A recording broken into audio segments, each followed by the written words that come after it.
What's up, y'all? I'm Nick Semrad. I play keyboards for Corey Henry and the Funk Apostles, Mark Giuliano's Beat Music, Nowhere, a bunch of people. I do a little bit of scoring. I do a lot of sound design for companies like Yamaha and Sequential, etc. And I thought I would just take you through experimenting, trying to come up with some sort of new patch on Subsequent 37. There's a lot of options here. So let's experiment a little bit. Let's dive into it. All right, so when I'm building sounds on any new analog synth, I like to start with an init preset or an initialized preset, or some keyboards call it a basic sound. I think they're at the top bank of the presets here. So yeah, then it makes it kind of easier to start because you have a clean palette. So I'm starting off with essentially just one oscillator. The preset is all turned down, so that's all you're hearing here. And I think what I want to do, again, this is totally an experiment, so it may be great, might not be, but we'll find out. I'm going to start, I think, actually with both oscillators. So I'm going to make sure that one's on, oscillator 2 is on, and I'm going to have them an octave apart. And I also want to turn the sub octave on too. So now you actually have 3 octaves happening, and you can hear them all. I kind of mix them all in and out. So that gives us a lot of places to go. So I think maybe what I'll do next is I want a little bit of movement in the sound, but I don't necessarily want to use my mod sources yet, because there's 2 of them. They're really powerful, but there's only 2 of them here. So I think a way to get movement on this board is to mess with this beat frequency button. It actually changes the tuning of oscillator 2. You can kind of hear that pulsing, wow, wow, wow, wow, that thing happening. So the change in tune actually gives us a little bit of movement. So the other thing I'm going to do with this, I'm kind of aiming for maybe something slightly angry. So let's turn the feedback X-in button on and turn it up a little bit. That's actually feeding the volume back into itself, if I remember correctly. You can kind of hear if I get up to the high end, it distorts it a little bit. So let's go there, let's add a little bit of drive. Okay, and I think the place we're gonna go next, I have a trick in mind, but I wanna build kind of the sound underneath the trick first. So the first thing I'm gonna do is just roll my filter down a little bit and give myself a subtle little filter envelope. So we set the amount kind of midway up. I'm at like 2.5, 3.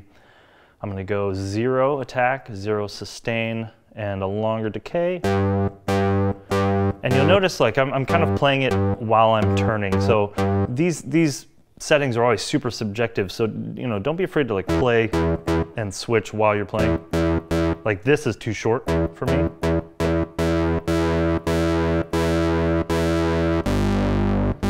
So I kind of like that, and I'm actually going to turn the filter down so we're starting and ending from a lower spot. So you can hear there's still movement, there's still a downward filter movement, but it's kind of more, it sounds darker because we're starting from a lower place. And on this board, you see these buttons here that say multi-trig and reset. What multi-trig is doing is when like right now, if I play legato, you notice how it doesn't reset the envelope. So you only hear that punch right away. So I'm actually going to turn multi-trig on. You'll notice now when I'm playing legato, it re-triggers every time. So I'm going to leave that on so that every time I play a new note, it kind of keeps a consistent sound. So I want like a really resonant kind of randomness to every note. So like every time I play a note, I want it to sound very different. Like right now, you know, even if we turn velocity on by doing that button and this, you know, that's changing things a little bit, but that's a little too safe for me. So I think what I'm going to do is I'm going to do mod 2 source. I'm going to switch it to random, and I'm going to turn the LFO rate all the way down. So this would change, like if I have it fast and I turn the filter thing up, you can kind of hear, so it's switching as I'm holding it, right? But if I turn it way down, like that's gonna take a long time to reset, which is rad. So I'm gonna do a really really low speed LFO, really high filter amount. And what I'm going to do is I'm going to press this KB reset. So this is kind of doing the same thing as multi-trig, where every time we press the button, it's going to give me a new random filter sound. So if I turn filter all the way up, have this on random. So you notice now we're getting like a very different sound each time.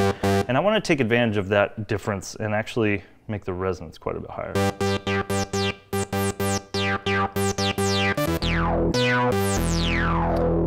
And you know, sound design is always funny to me, because as I'm building something, I'll be like, oh man, that choice that I did before wasn't really the move. So I'm gonna actually turn my my filter envelope amount down.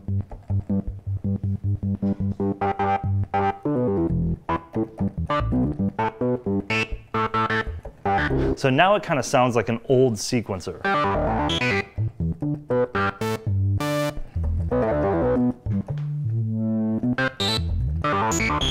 So that's pretty interesting to me, because now if I play even like a scale,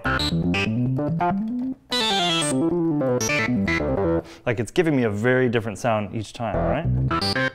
So I'm noticing as I'm building it, there's a few notes that kind of get lost in the shuffle a little bit. So I'm going to turn the filter up.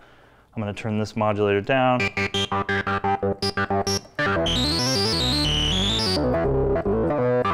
All right, that's more like it. Okay, so the last thing I'm going to do to this, actually I'm going to do two more things. I kind of want to mess around with maybe changing the shape of these things, and I can actually have the same mod source do this. So I'm going to find oscillator 1 wave, oscillator 2 wave. It's just going to give like a subtle shift on what the waves are.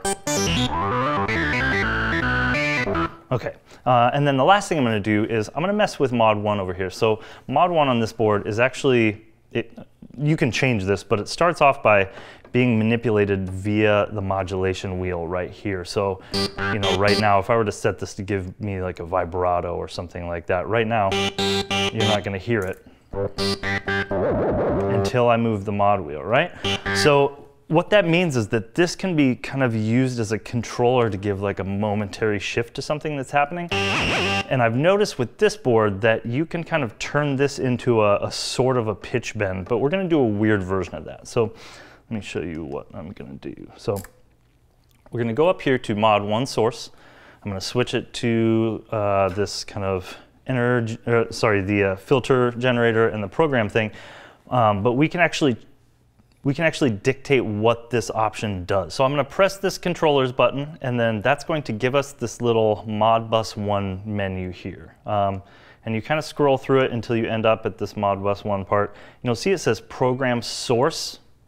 You'll see it says program source. So this actually dictates what the mod 1 source is going to be. And if you switch it to constantly on, C-O-N-S-T on, what that means is that as I turn up the modulation, it's going to give us like, it's going to change something for us and not have it be dictated, you know, as to an LFO or an envelope. It's just going to change the value. So I'm going to have program source be constantly on, and then I'm going to have program destination. There's a thing in here that says, let's see if I can find it. We can actually change the octave. So it's like not even a pitch shift, but an octave shift. So let's see, oscillator 1 octave. So yep, so I have program source constantly on, program destination, oscillator 1 octave. Okay, and now I'll go back to the mod 1 section.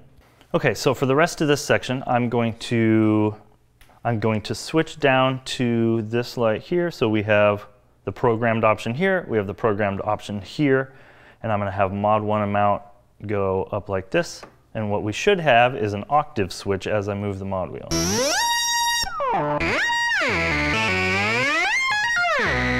Okay, and what I'm noticing is that the pitch mount is up. So now if we have these both at 0, this mod mount all the way up, now we have this thing where we can like switch octaves by changing the mod wheel. And what that lets us do is kind of give this kind of weird accent to the sound. So I can play, you know, random lines, and I'm gonna have that thing happen. But now I can also give it some more shape. This technique takes a little practice, but if you switch the mod wheel and the pitch bend at the same time, you have this interesting thing happen where you can really get vocal with your phrasing.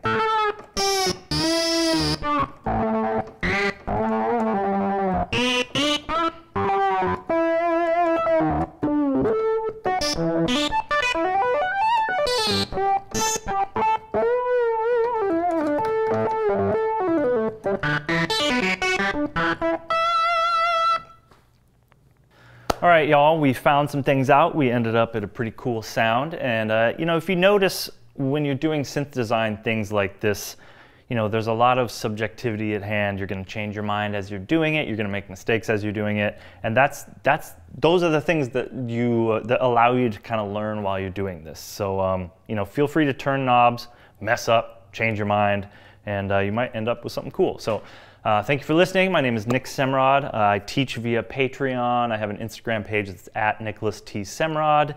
You can check out my website, nicholastssemrad.com. I have a shop on there with all kinds of sounds and sound bakes and things like this. So you can check the description for more info. And thank you for tuning in. See ya. Champion.